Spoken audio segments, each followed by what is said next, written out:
had an idea for an upcoming model that I'm going to build for doing some rust on the bumper, but not not that full on rusted to the core kind of look, but just kind of that very beginning of the rust starting to show through. Almost like freckles or zits. They're just starting to show. And I wondered about how to do that. I just finished that Wildcat using the chipping fluid, and it worked well for what that was. And I'm imagining a similar process to do this. So I experimented a little bit. I got a plastic spoon, white plastic spoon, and I shot it with gray primer, the Mr. Surfacer 1000 primer. And then I got, this is Tamiya NATO Brown, is that right? Yeah, Tamiya NATO Brown XF68. So it's a little bit of a reddish brown. So that my idea was, okay, this will be my base for the rust, right? And then I used Tamiya X1 gloss black, right? And then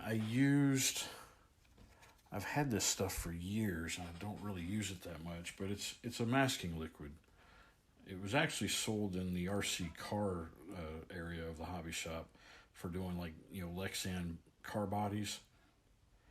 But it works for what I want to do with it. In fact, I've used it on plastic models before, and it works just fine, just like any of the other liquid masking products out there.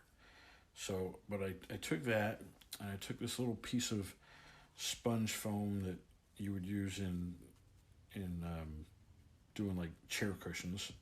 In fact, this is the same foam I used to pack the models for contests the other week.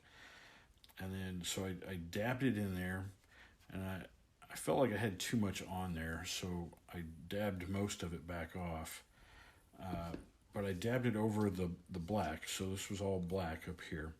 I masked each layer just to show what the color layers were. All right, and I just dabbed it on, let that dry, came back the next day and shot this with Alclad 2 chrome. All right, and I have not removed the masking fluid yet, so we're gonna do that now. I think I'm just gonna use my fingernail to try to get it to come free and see how it looks. Now I do think that I used too much of the masking fluid. I didn't really get the speckle look that I was wanting, but this is giving me kind of the look I was after. I'll have to adjust it some for what I had in mind. But I don't know, can you see that? I think that's showing up pretty well the way I wanted it. Like I said, you can see there's more of the mask underneath that chrome paint that I have not rubbed away yet.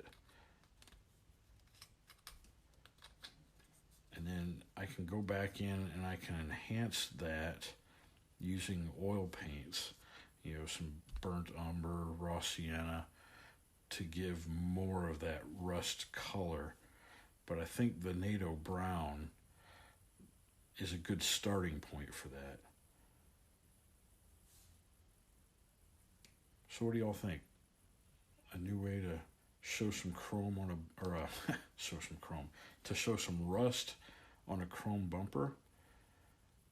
That might really work out well. But I think the next time I do this, I'm going to use a brush, that's been kind of, okay, so something like this, only one where it's a little bit more tattered and the bristles aren't as close together, so they're spread out more.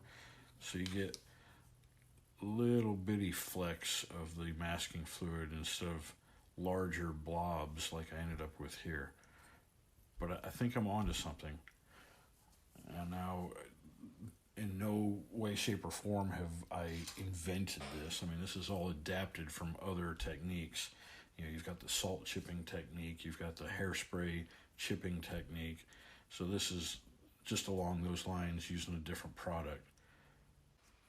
Okay, so I added some oil weathering to it. What I've got here on this piece of cardboard is red ochre, yellow ochre, and burnt sienna, left to right. Red ochre, yellow ochre, burnt sienna. And then I just applied it with a very fine tip brush, poked it in there, and just added spots to some of the exposed areas that were already showing the brown underlayer. And then with this fan brush, and both brushes I dipped in some mineral spirits and then wiped most of that off on a towel.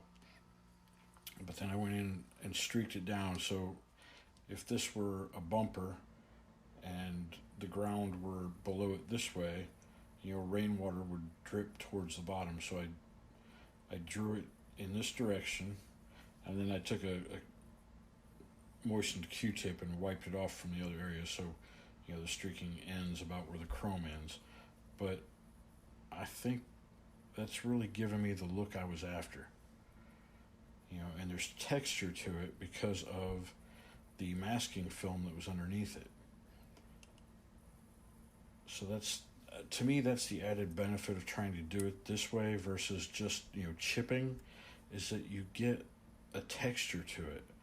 And if you've ever seen a chromed bumper that's starting to rust, it has a texture. It's not smooth like it is when it's new. So there we have it. That's my little experiment that I think did work pretty well. I might have to refine it a little bit for future use. But, you know, if you like that idea, give me a thumbs up, like, subscribe, comment, and we'll talk to you again in the near future. I've been really busy at work lately. I haven't had a day off now in over a week and don't have another day off now for another 7 days. So I'm getting very little bench time in. But peace and love. Later.